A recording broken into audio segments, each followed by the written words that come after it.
Welcome to my channel GIC. Subscribe for daily IELTS Listening Test. Now look at Part 1. Part 1. You will hear a podcast on Camber's theme park. First, you have some time to look at questions 1 to 6.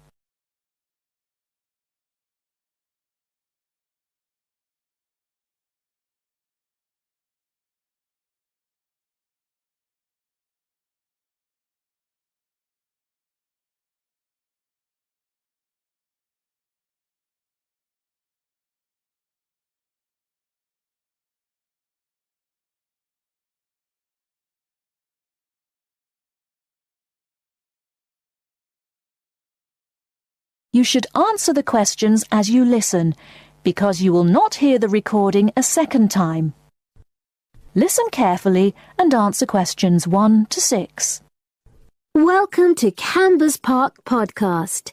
In the next few minutes, I'll tell you a little about the park and the amazing things we have to offer. We like to think that Camber's offers more than other theme parks. Like them, we have a variety of exciting rides for people of all ages, but Camber's also places strong emphasis on the educational experience for its visitors. Not boring facts, but lots of interactive exhibits. Although it's mainly an outdoor experience, we do have some indoor activities if the weather gets too dreadful. The park's got a lovely, well-established feel, set in 80 acres of beautiful countryside, about 3 miles south of the tourist resort of Dulchester. The park was set up in 1997 by the Camber family, but then taken over by new owners in 2004, who have maintained the original vision of the Cambers. It has lots of old trees, hundreds of flower beds, and a gorgeous lake. Camber's has over 45 different rides, exhibits, and arcades. All but one of these is free once you've paid your entrance fee. We charge a small fee for our newest ride to reduce the length of the queues. You don't pay anything for parking. A family ticket for a family of 4 works out at about £8 per person, which is amazing value. Full details of current prices are shown on our website, along with full details of rides, etc., and directions for getting to us. We also have a number of special offers.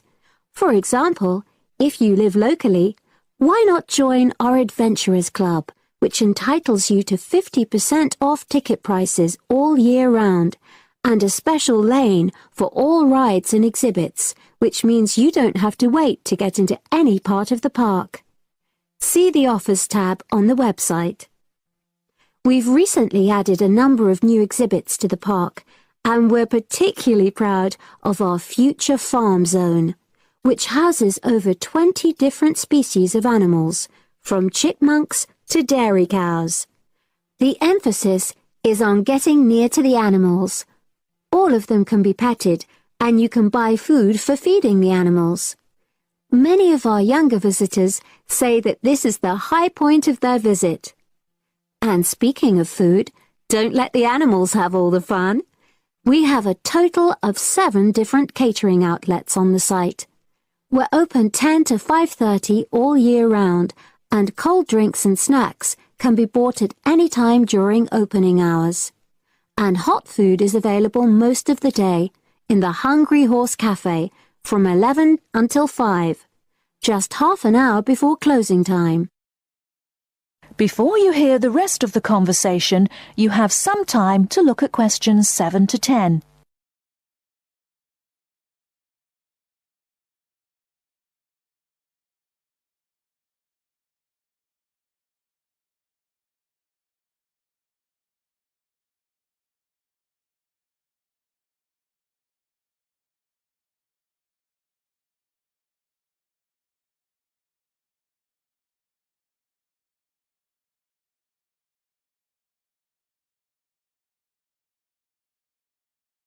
Now listen and answer questions 7 to 10. Now we want all our visitors to have an exciting time when they come to the park, but our first priority must be safety.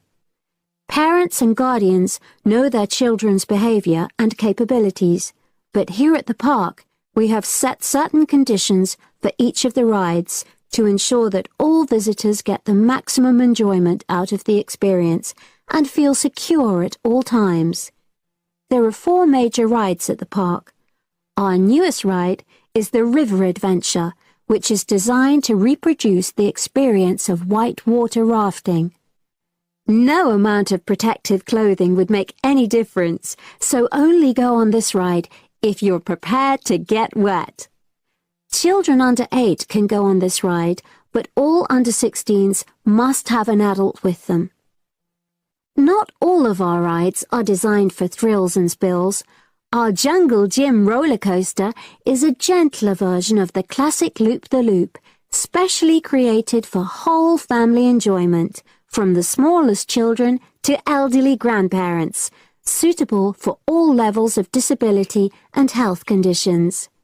Carriages have comfortable seating for up to 8 people with safety belts for each passenger, which must be worn at all times. Sit back and enjoy the scenery. One of the best established and most popular of Camber's rides is the massive swoop slide. Whiz down the polished vertical slide 9 meters in height and scream to your heart's content. There are no age or height restrictions. Be careful though, you must have on long trousers so you won't get any speed burns. And then there's the famous Zip Go-Kart Stadium with 16 karts, 8 for single drivers and 8 for kids preferring to ride along with mum, dad or carer. Take part in high-speed races in our specially designed Formula One style karts, but no bumping other karts, please. All riders must be above 1.2 meters because they have to be able to reach the pedals, even in the shared karts.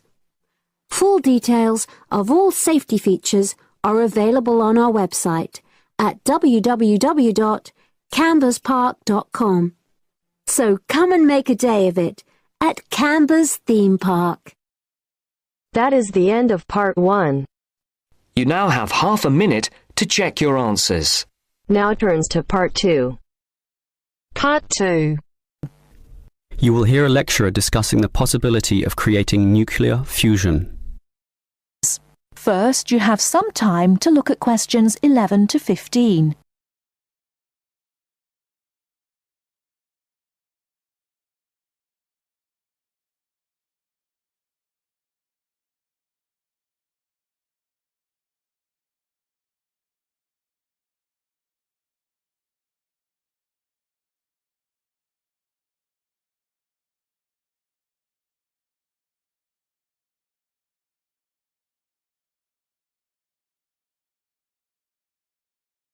Now, listen carefully and answer questions 11 to 15. We look at the sun, a huge ball streaming out essentially limitless energy into space, and we think about how we need that energy here on Earth. Our oil reserves are running out, coal burning causes much pollution, and nuclear energy has many dangers. But where does the sun itself get its energy? The answer is that the sun makes it using fusion, or, more specifically, in a hydrogen fusion process. There is no pollution, no radioactivity, no waste products, and we have plenty of hydrogen. So, hydrogen fusion seems the perfect answer to our energy needs, and scientists have long attempted to achieve it here on Earth. So what happens during this process? The first step is to make 2 light atomic particles approach. In the case of our sun, these are hydrogen particles, the lightest and also the easiest to deal with. However, the problem is that the nuclei of atoms have electric fields, and fusion between these particles is opposed by their similar electric charge. They most naturally repel each other, and the nuclei of all elements are exactly the same in this respect. Thus, in order to overcome this repulsion and force them together, in the second step, the particles are heated. The trouble is, you need a lot of heat, incredible temperatures of the sort only seen on the surface of the sun. This is many millions of degrees, far higher than the melting point of any known material. Still, the concept is simple. The hot, wildly moving particles, which are now called plasma, will crash into each other, resulting in the third step, the fusion into helium, which releases energy and begins a self-sustained process. Before you hear the rest of the talk, you have some time to look at questions 16 to 20.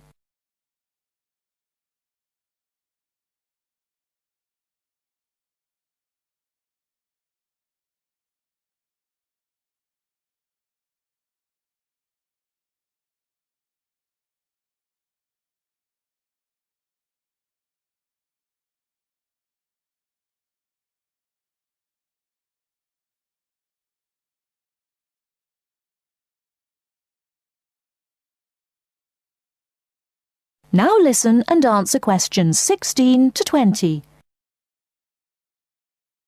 So, we know how fusion works. Thus, the big question is, can we create it here on Earth? We actually have the technology to superheat hydrogen into plasma, but no container on Earth can deal with those temperatures. Thus, we need to confine this superheated material so that it doesn't touch anything. For that, we need a special reactor, and most research has focused on an apparatus known as a tokamak system. That's Tokamak, an acronym from some Russian words meaning toroidal chamber with magnetic field. It's an apt name, since a very powerful magnetic field is used to confine and suspend the superhot plasma in the air so that it doesn't touch anything. This is possible only because this plasma has an electric charge, which interacts with the magnetic field. Of course, the walls of the fusion vessel will still get hot, very hot, and to avoid being melted, they must be cooled with a cryogenic system to intensely low temperatures. But now we are faced with the second problem. If we are to draw power from this system, the reaction must be continuous and controllable. However, when fusion begins, the plasma becomes unstable, and at these temperatures, that is a very serious situation. If we lose control, a disaster could result. Despite the obstacles, in 2010, a European device managed some success, but needed far more power to generate the fusion reaction than that produced from the fusion itself. Obviously then, it was not useful as a power source. More to the point, this system could only sustain a fusion reaction for a fraction of a second. Yet, to self-sustain, the fusion needs to run for at least 10 seconds. And the future looks bleak. Unfortunately, most scientists predict that many decades will have to pass before fusion power can become a practical reality. That is the end of part 2. You now have half a minute to check your answers. Now turns to part 3. Part 3. You are going to hear the rest of the talk about family history. First, you have some time to look at questions 21 to 25.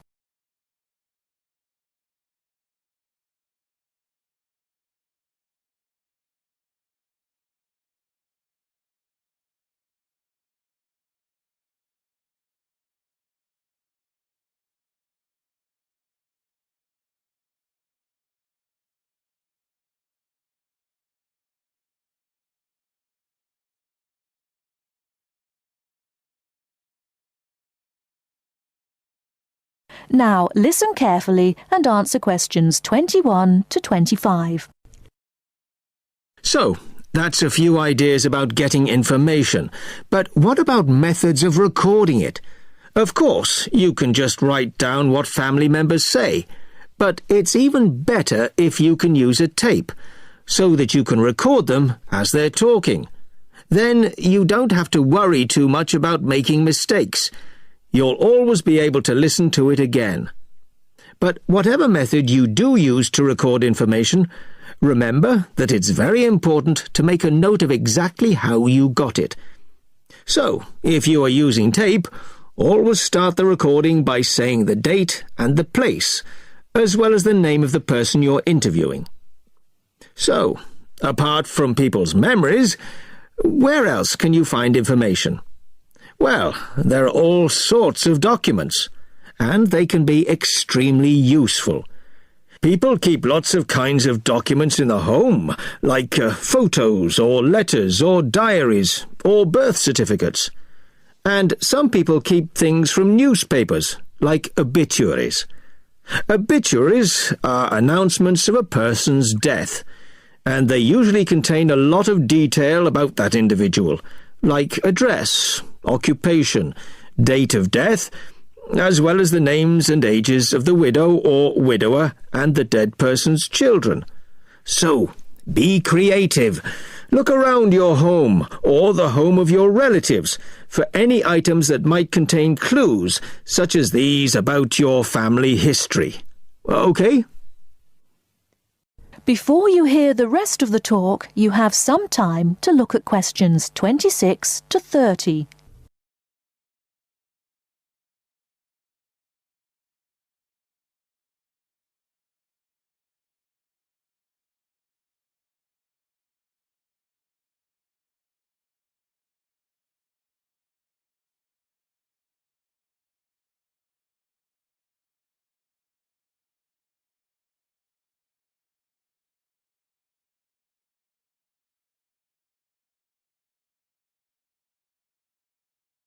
Now listen and answer questions 26 to 30. Now, you'll find that you'll collect a lot of information, so you'll need to record it in an organised way. I'd recommend that you use an ancestor chart, like this one here. Can you all see? Ancestor charts act like maps. They link 4 or 5 generations in a family tree, so they're very convenient, and they don't cost anything. You can get as many as you like. You just download them free from the internet. Then you fill them out as you go along, and for each individual you record all the key information next to their full name. It's very convenient. Now, at this point, I'd just like to give you a couple of tips about filling in the ancestor sheet. First of all, I'd advise you to use pencil, at least until you have definite evidence for the information you're recording. Secondly, as well as recording official names, I mean given names, it's worth writing any nicknames down. You know, these are the short names that people call you when they know you very well. And you can show them by using quotation marks. That's ancestor charts then. They really do save a lot of work. Now, before I show you how to go about confirming the information you've collected... That is the end of part 3. You now have half a minute to check your answers. To part 4. Part 4.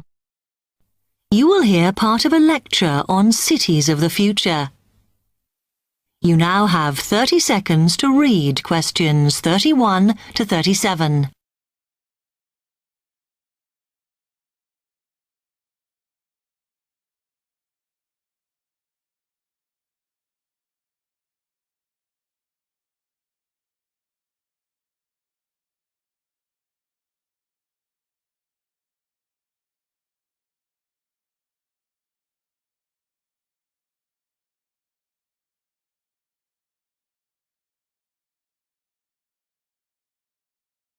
Listen carefully and answer questions 31 to 37.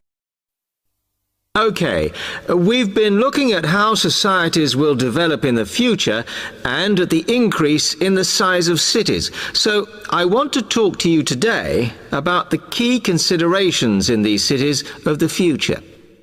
There are 3 key elements I want to look at, and these are the new features they will have, issues of size, and the main problems to be considered.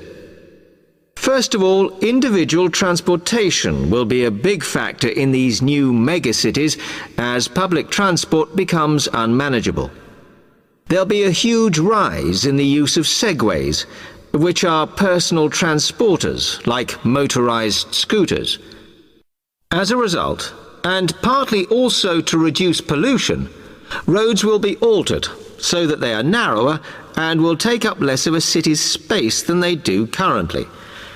Naturally, this is a major change to the infrastructure, and something that may hinder it is the huge amount of investment it will require. The next thing is, what is going to happen to the commercial areas?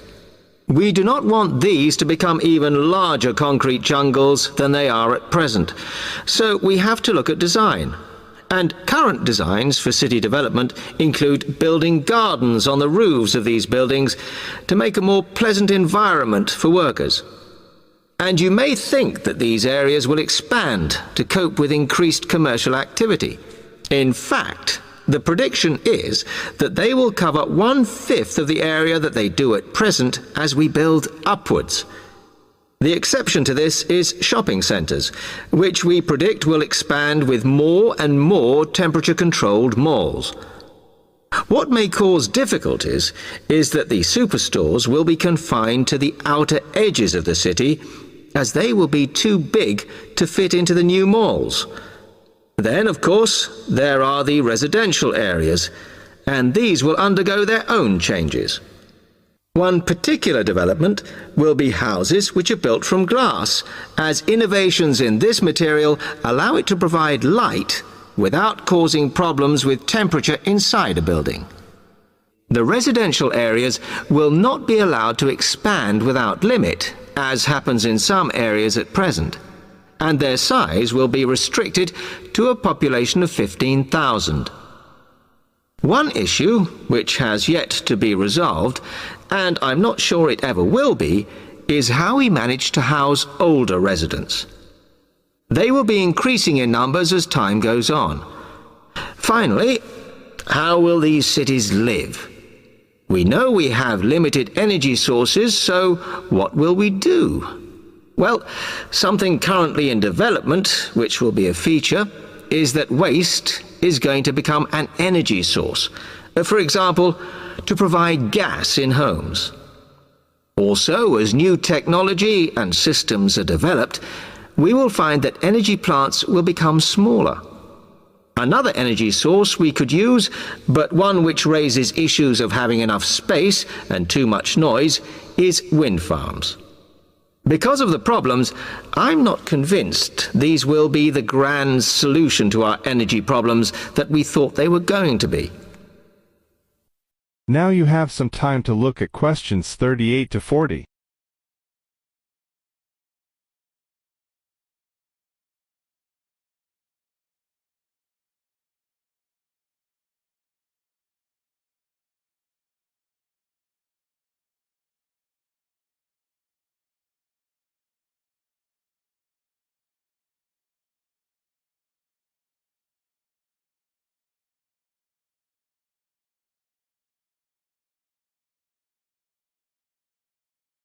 Now listen carefully and answer questions 38 to 40. Now, moving on to looking at the social aspect of cities, we need to look at housing and how people will live. Cities currently have flats in the centre, populated by single people and wealthier residents, and families tend to move to the outskirts. In the future, the centre of cities will see a dramatic change. We will see many more examples of cooperative buildings. This is where people join together to form a company that owns the building they live in. And despite continuing shortages, there will also be a rise in the provision of retirement homes in city centres so that the elderly can have easy access to hospitals and shops. Recently, we have seen a levelling off in the growth of private housing, and I think that will not change. But we are likely to see more social housing, as far fewer people will be able to afford to own their own homes. OK, now, if anybody has any... That is the end of section 4. You now have half a minute to check your answers.